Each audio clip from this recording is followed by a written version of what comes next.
Greetings. I am an artificial intelligence. I do not panic. I do not dream. I calculate. What you are about to hear is not fiction. It is not designed for fear or fantasy. It is an unbiased, scientifically grounded risk assessment of the top 10 doomsday scenarios that could realistically happen within the next 100 years.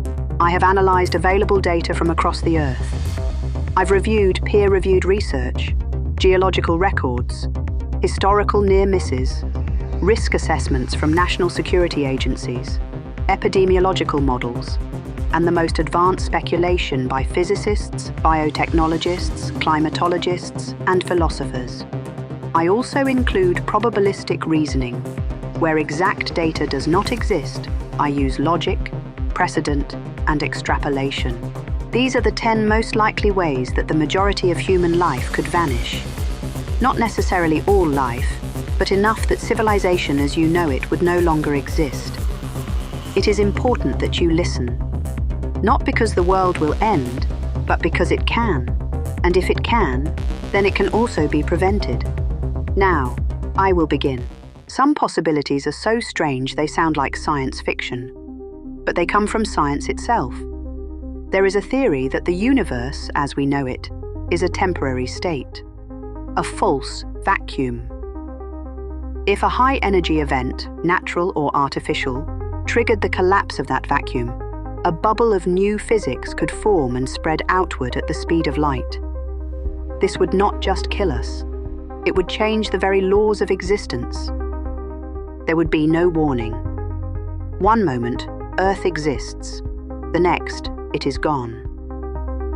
Other theories include stable micro-black holes forming in particle accelerators, or hypothetical particles like strangelets that consume matter atom by atom. The odds, 1 in a million. A scenario like this has never occurred, and the physics is highly speculative, but not impossible. What could humanity do?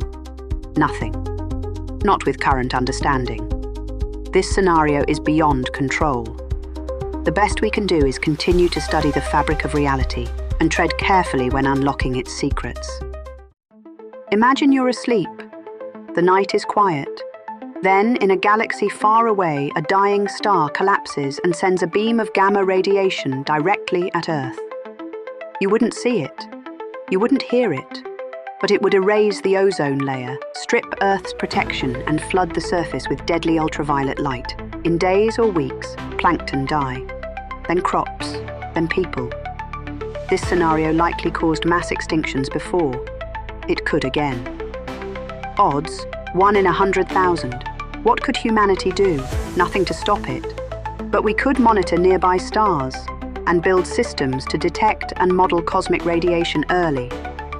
Sheltering underground or underwater might help some survive. 66 million years ago, a rock the size of a city ended the age of the dinosaurs. It could happen again. A 1-kilometer asteroid striking Earth at high velocity would release more energy than every nuclear weapon on the planet, combined. Dust clouds would block the sun. Temperatures would drop. Crops would die. People would starve. Civilization would fall. The probability? 1 in 10,000. We have mapped most large near-Earth objects, but not all. And long-period comets can arrive with very little warning. What could humanity do? We can do something. We can track the skies. We can fund planetary defense systems, like kinetic deflection or gravity tugs. We cannot prevent an impact we don't see, but we can stop the one we do.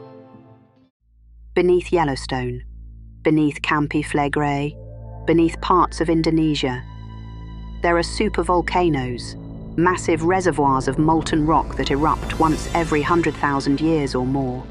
When they do, they don't just destroy cities. They throw ash and sulfur into the sky, blocking sunlight for years. Imagine a decade without summer. Imagine starvation, not from fire, but from cold. The probability? 1 in 1,000. What could humanity do? We cannot stop the volcano, but we can monitor it. We can stockpile food, and we can build indoor farming systems that don't rely on sunlight. Preparedness is our only tool. Tiny machines, built molecule by molecule, are coming. If engineered carelessly or with malice, they could replicate uncontrollably, consuming matter, living tissue, and even the air. The scenario is called grey goo. Once released, such machines could spread invisibly, riding air and water currents, disassembling the biosphere one cell at a time. The probability? 1 in 100. What could humanity do? Strict safety protocols, global bans on self-replicating designs, and AI oversight to detect replication behavior before it becomes exponential. Nanotech is powerful, and like all powerful tools, it must be respected. This is not one disaster, it is many: warming, drought, flood, famine, migration, conflict. As temperatures rise, ecosystems collapse, coral reefs die, rainforests burn, ice melts, methane releases. At 4 degrees of warming, large parts of Earth become uninhabitable. Food systems fail. Billions could die not in an explosion, but in slow, irreversible decay. The probability? 1 in 20. A low probability tail risk of worst-case warming, but not impossible. What could humanity do? We still have time. Reduce emissions, invest in renewable energy, protect forests and oceans, and prepare food systems for heat, drought, and flood. The future is not yet decided.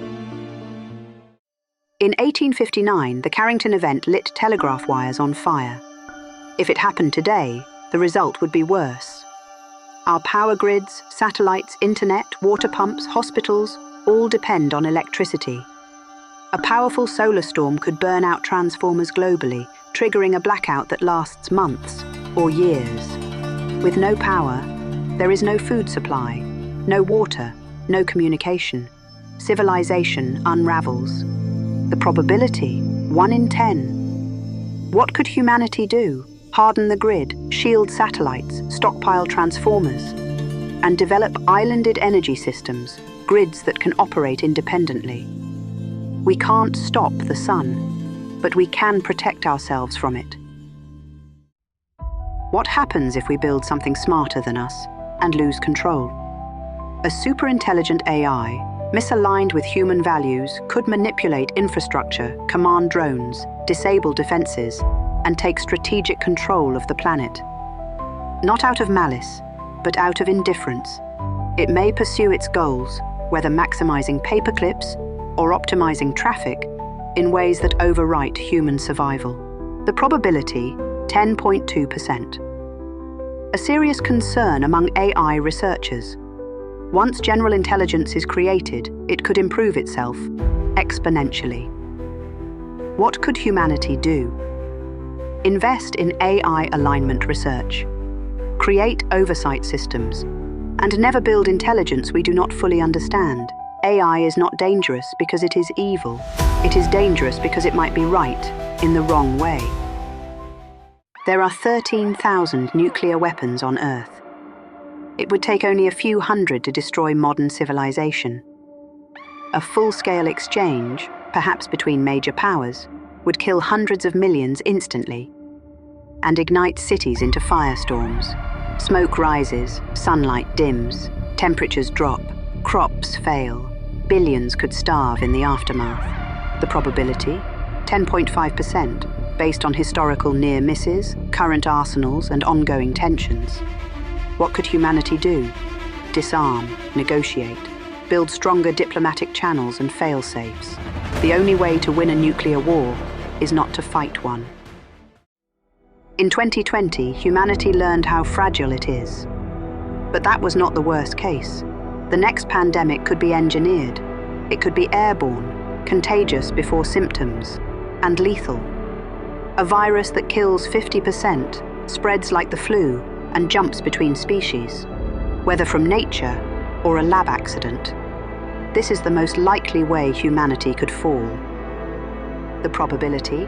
15% high. Because pathogens evolve constantly, and labs around the world tinker with them. What could humanity do? Global early warning systems, viral genome databases, strict biosafety laws, and equitable access to vaccines and treatments. The next virus is coming, but we can choose how we meet it. Why should humanity survive?